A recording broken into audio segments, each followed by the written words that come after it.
नमस्कार।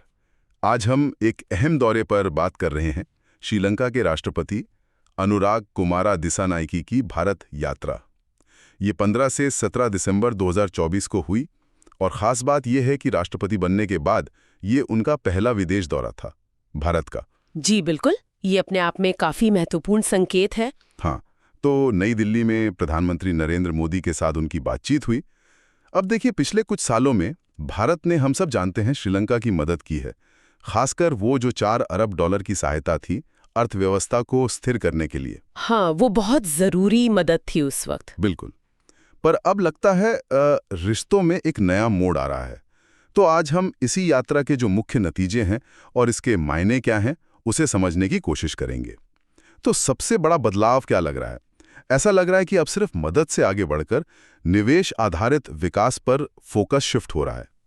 ये क्यों अहम है? हाँ, सही कहा आपने। और राष्ट्रपति दिसानायके ने भी बातचीत में भारत के पिछले समर्थन के लिए आभार जताया। लेकिन ये जो निवेश आधारित विकास पर जोर है, मतलब ये दिखाता है कि श्रीलंका अब लॉन्ग टर्म सस्टेनेबल आर्थिक प्रगति की तरफ देख रहा है, सिर्फ फौरी राहत नहीं। अच्छा। और भारत के लिए भी ये अच्छा है, अपने पड़ोस में एक स्थिर, एक प्रॉस्परस अर्थव्यवस्था को बढ़ावा देना। तो इस नई रणनीति को आप कह सकती हैं हकीकत बनाने के लिए 3 मुख्य क्षेत्रों पर सहमति बनी है। 3 क्षेत्र कौन कौन से? पहला है भौतिक संपर्क यानी फिजिकल कनेक्टिविटी, दूसरा डिजिटल संपर्क और तीसरा ऊर्जा संपर्क यानी energy connectivity. Physical digital energy. जी, और ये सिर्फ शब्द नहीं है, ये आने वाले समय में गहरे सहयोग का एक पूरा खाका तैयार करते हैं। अच्छा, तो इन स्तंभों को मजबूत करने के लिए कुछ ठोस योजनाओं, कुछ प्रोजेक्ट्स पर भी बात हुई होगी। हाँ, बिल्कुल। कई अहम परियोजनाओं पर चर्चा हुई, जैसे एक तो दोनों देशों के बिजली ग्रिड को जोड़ने की बात है। ओह, ग्रिड कनेक्टिविटी। जी, जिससे ऊर्जा का लेन देन हो सके। फिर एक मल्टी प्रोडक्ट पेट्रोलियम पाइपलाइन बनाने की भी योजना है। और श्रीलंका के जो पावर प्लांट्स हैं, उनके लिए LNG मतलब लिक्विफाइड नेचुरल गैस, उसकी सप्लाई पर भी विचार हुआ। ये तो ऊर्जा सुरक्षा के लिए बहुत बड़ा कदम हो सकता है श्रीलंका के लिए। यकीनन। कनेक्टिविटी की बात चल रही है, तो वो कांके सुंथुरई नागापट्टिनम फेरी सेवा तो पहले से चल रही है और काफी सफल भी रही है। हाँ, वो तो काफी अच्छा उदाहरण है। तो अब रामेश्वरम और तलाईमन्नार के बीच भी यात्री नौका सेवा फिर से शुरू करने पर सहमति बनी है। और साथ ही कांके सुंथुरई बंदरगाह का पुनर्वास। ये सिर्फ लोगों की आवाजाही बढ़ेगी या इसके पीछे कुछ और गहरे आर्थिक इरादे भी हैं? देखिए, ये कनेक्टिविटी परियोजनाएं सिर्फ ट्रांसपोर्ट या एनर्जी शेयरिंग तक ही सीमित नहीं है, अगर हम इसे बड़े परिप्रेक्ष्य में देखें तो ये असल में श्रीलंका को रीजनल सप्लाई चेन और ट्रेड नेटवर्क में और गहराई से जोड़ने की एक कोशिश है।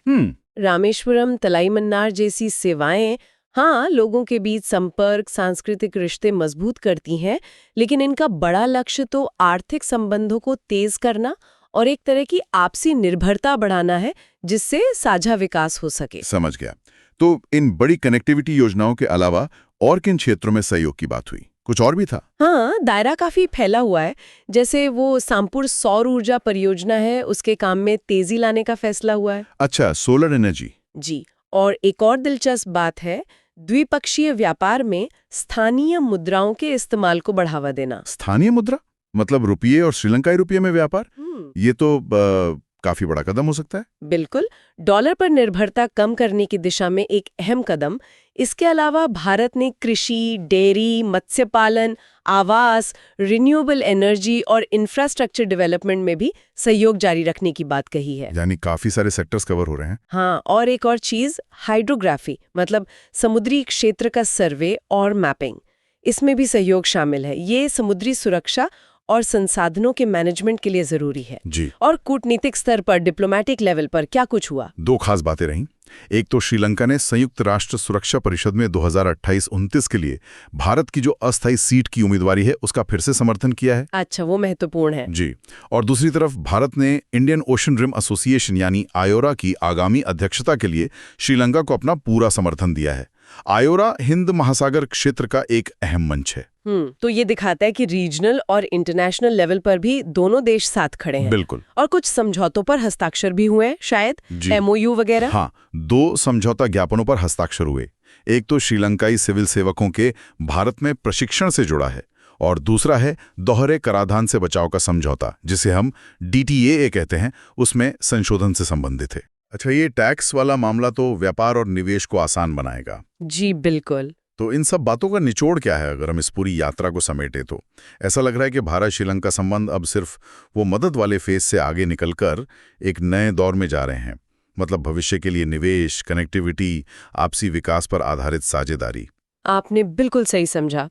यहाँ जो बात ध्यान देने लायक है वो ये है कि यह यात्रा सिर्फ 2 देशों के रिश्तों को ही नहीं मजबूत कर रही, बल्कि ये पूरे हिंद महासागर क्षेत्र में गहरे आर्थिक एकीकरण और स्ट्रेटेजिक अलाइनमेंट के लिए भी एक मजबूत नींव रख रही है।